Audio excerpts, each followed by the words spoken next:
Bonsoir, en espérant que vous avez passé un excellent week-end et que vous avez fêté comme il se doit toutes les mamans.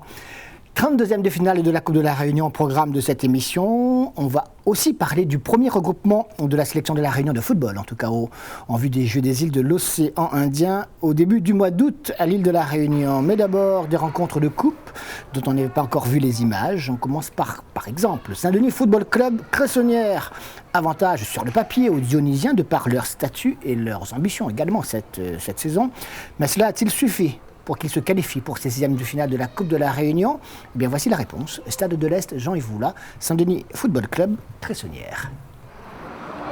Yannick Ivoula à gauche, le coach de l'équipe de la Cressonnière, et à droite Patrick Brûlé, le coach du Saint-Denis Football Club, pour un match qui va être pratiquement à sens unique avec dès les premières minutes le premier but inscrit par les Dionysiens en jaune et vert. Anthony Mansart est à la conclusion de cette attaque, puis un deuxième but quelques minutes plus tard, et c'est Farid Youssouf qui est à la réception cette fois de cette balle qui permet au Saint-Denis Football Club donc de se mettre définitivement à l'abri.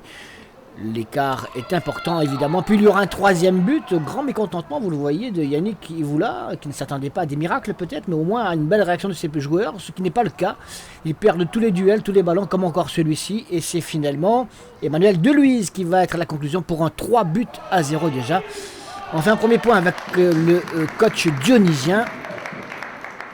Il n'y a pas de match facile, on s'est rendu le match facile en marquant assez rapidement et en étant assez sérieux. Bon, c'est le genre de match qu'il ne faut pas négliger, et puis on a été sérieux, c'est bien. Vous avez profité, vous avez tourné un peu l'effectif ou pas? Oui, parce qu'à la mi-temps on a fait rentrer 3 joueurs qui n'avaient pas beaucoup de temps de jeu, et j'ai fait commencer derrière Bâtonnet à la place de Johan Guichard qui avait besoin de souffler un peu, donc il n'avait pas joué encore. Donc ça nous permet de remettre dans le coup un effectif de 16 ou 17 joueurs, c'est bien. En championnat, vous êtes dans ce que vous aviez prévu? Non, on est en dessous parce qu'on comptait être dans les 2 premiers à longueur de saison, et pour l'instant on est 3e ex aequo, donc on n'est pas dans notre tableau de marche, on est un peu en dessous pour l'instant. C'est Anthony Mansart qui marque son deuxième but personnel et le 4e de l'équipe dionysienne au retour des vestiaires, 4-0, puis 5-0 avec cette passe en retrait pour Emmanuel Deluise qui inscrit lui aussi son doublé de la soirée.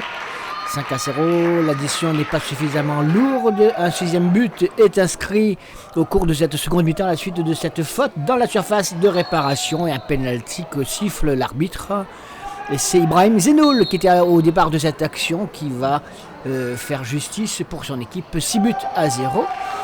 Mais attention, il y aura quand même un but, ils vont sauver l'honneur, les joueurs de Saint-André, les Banlieusards, de la Cressonnière, avec cette action qui va mener un penalty qui sera transformé par Mathias Waro à ce moment-là, 6-1. Évidemment, il n'y a plus de match, il n'y a plus de suspense.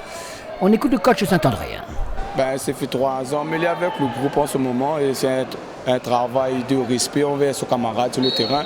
Mais pour l'instant, c'est la 3e année, moi, il commence à fonctionner, le respect. Et là, nous fait déjà 8 journées, plus la coupe. Mais je pense qu'il manque encore 2-3 petits réglages, mais je pense que le championnat nous peut améliorer, nous dans le championnat, là, des 2.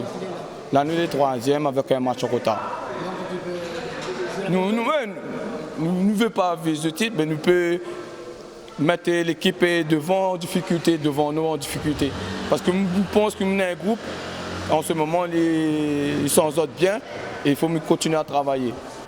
Et dans l'ultime minute du match, il y aura un 7e but dionysien, Farid Youssouf pour son doublé lui aussi.